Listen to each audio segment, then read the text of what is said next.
আসসালামু আলাইকুম। আশা করি সকলে ভালো আছেন। আমি আল্লাহর রহমতে ভালো আছি। আজকে আমাদের এখানে আপনাদের সুপারি বাগান দেখাবো। এখানে অনেক টাকা আয় করা যায় সুপারি বাগান করে। মূলত গ্রামে, শহরেও হবে ইনশাল্লাহ। আপনারা কন্টিনিউ ভিডিও দেখতে থাকুন, আমি আপনাদের বাগান দেখাবো। সামনে ক্যামেরা অন করতেছি, আপনারা আমার সাথে থাকুন, সঙ্গে থাকুন। দেখেন, আমি সামনের ক্যামেরা অন করি, আপনারা দেখতে থাকুন।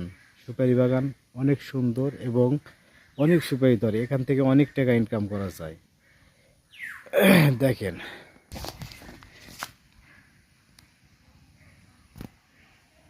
অনেক সুপারি গাছ, এগুলো বড় হয়ে গেছে, এগুলো ফল আসা শুরু হয়ে গেছে, অনেক টাকা বিক্রি হয়েছে একেবারে। এই যে দেখেন, সুপারি আর সুপারি অনেক, এখানে মূলত হাজার হাজার গাছ আছে। দেখেন, হাজার হাজার না হলে শয়ে শয়ে হবে ইনশাল্লাহ। এই পাশ দিয়ে প্রথমে ছিল চতুর্ধারে, মানে চার সাইডেই। তারপরে চিন্তা করলো যে এখান থেকে ভালো আয় করা সম্ভব, তাহলে আমি পুরোটাই লাগাবো।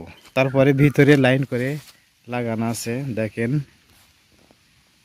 অনেক সুন্দর। ভিতরে আবার চারাও দেওয়া আছে, আমি ভিতরে ঢুকে দেখাচ্ছি আপনাদের। অনেক চারা আছে এখানে।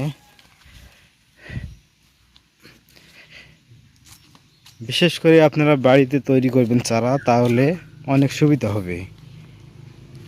সুপারি চারা কিভাবে তৈরি করা হয় এবং কিভাবে গাছ লাগানো হয় সব কিছুই দেখাবো আপনাদের।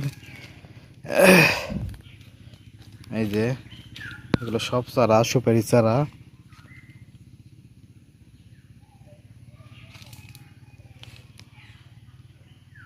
মূলত আমি বলি, এখন আপনারা পাকা সুপারি রোদে 3 থেকে 4 দিন শুকায় দেবেন। নেওয়ার পর সুপারিটা একটা পাত্রে পানি ঢালার পর পাত্রে রাখবেন। রাখার পর 3 দিন ভিজিয়ে রাখবেন। রাখার পর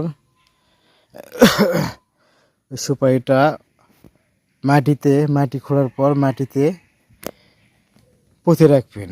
দেখা যাচ্ছে 15 থেকে 20 দিনের মধ্যে চারাটা গাছ, মানে অঙ্কুর গজাবে। তারপরে গাছ আস্তে আস্তে ওঠা শুরু হবে। শুরু হলে কিছুদিনের মধ্যে গাছ দ্রুত বাড়া শুরু করবে। গাছ যখন আধাত হবে, তারপরে আপনারা সার প্রয়োগ করবেন।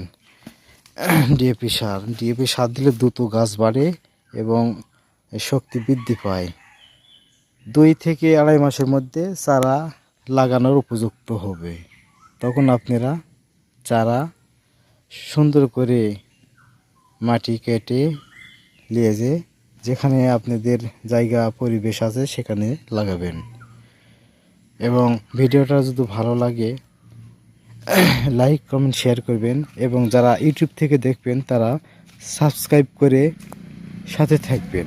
আরও সুন্দর সুন্দর ভিডিও পেতে এবং দেখতে আমাকে উৎসাহিত করবেন। কমেন্টে জানাবেন যে কী ধরনের আপনারা ভিডিও চান, তাহলে আমি সেই ধরনের ভিডিও করে আপনাদের উপহার দেব ইনশাল্লাহ।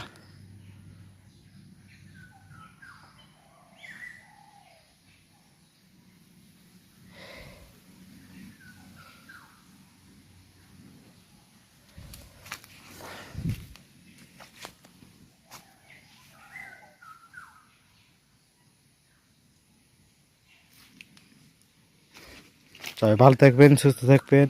আসসালামু আলাইকুম রহমতুল্লাহ।